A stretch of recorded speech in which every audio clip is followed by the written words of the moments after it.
Tanis. Apa Bu? Tak tanis. Taknya perempuan, tak tanis. Jadi kalau di akhir kalimat dia berubah maknanya menjadi ha. Misalnya apa? Misalkan apa? Karomati atau karomatun dibacanya karoma. Gitu ya contohnya. Maka ingat di akhir kalimat mad arid lisun bisa dia 2, bisa dia 4, bisa dia 6. Mad arid le sukun. Nah itu makanya mengikuti dia dari karomah, ya kan? Karomati jangan dibaca karomati, tetap karomatin dibacanya karomah. Gitu ya Bu ya.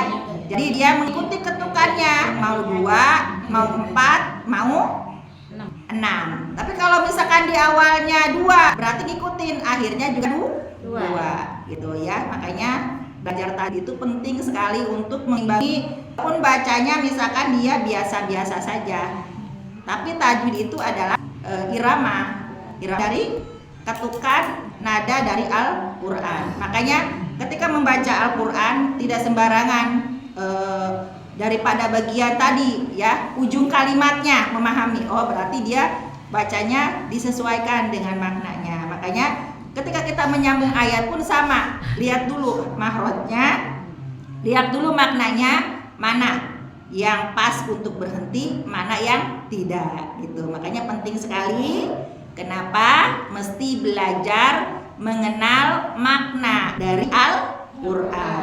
Jangan hanya sekedar membaca gitu ya Bu ya. Jadi kalau hanya sekedar membaca semuanya sudah hebat semua, sudah pintar semua gitu ya. Tetapi kalau untuk makna dari tanda baca berhenti, wakofnya di mana, terus akhir kalimatnya tadi tak tanis, dia dirubah maknanya menjadi ha, terus dibablasin terus tantun gitu kan. Nah berarti belum paham makna dari tajwidnya. Jadi perlu belajar, kan ada ilmu tajwid, ilmu nahwu shorof gitu ya Bu ya.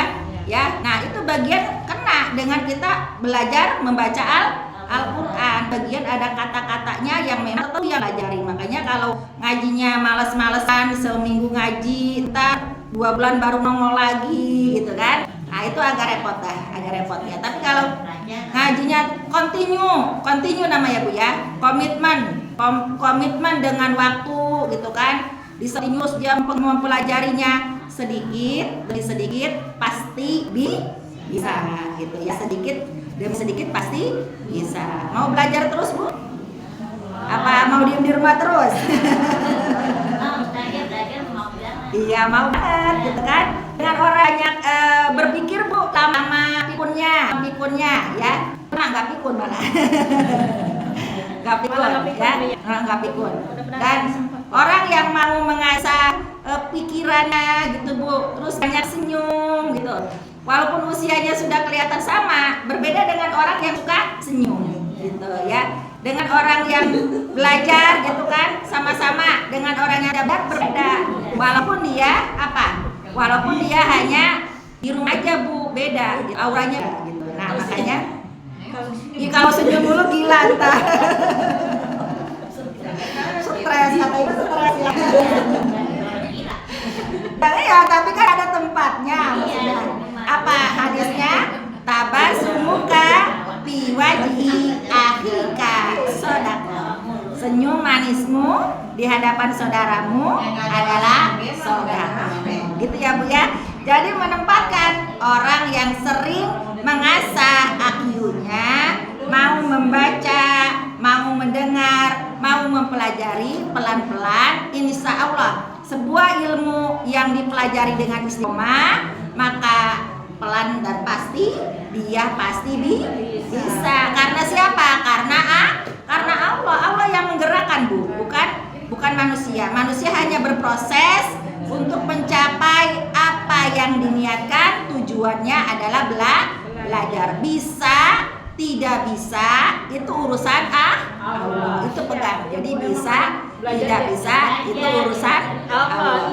Kalau di Bekasi itu kan identik dengan rebana Bu, ya kan, rebana gitu kan. Saya nggak bisa main rebana gitu.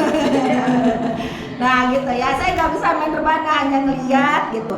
Nah, karena dari kecil saya belajarnya Al-Quran, dipelajari dengan khusyuk, akhirnya bisa. Sama seperti ibu. Ibu juga main rebana bisa, karena continue, terus menerus. Komitmen. Waktu-waktunya ibu masak, ibu tunda. Ayo ada latihan sana kan gitu, ada latihan di sana. Berhenti dulu kan gitu. Nah, sama belajar juga sama. Kalau ibu mau, insya Allah bisa. Gitu ya kan. Jadi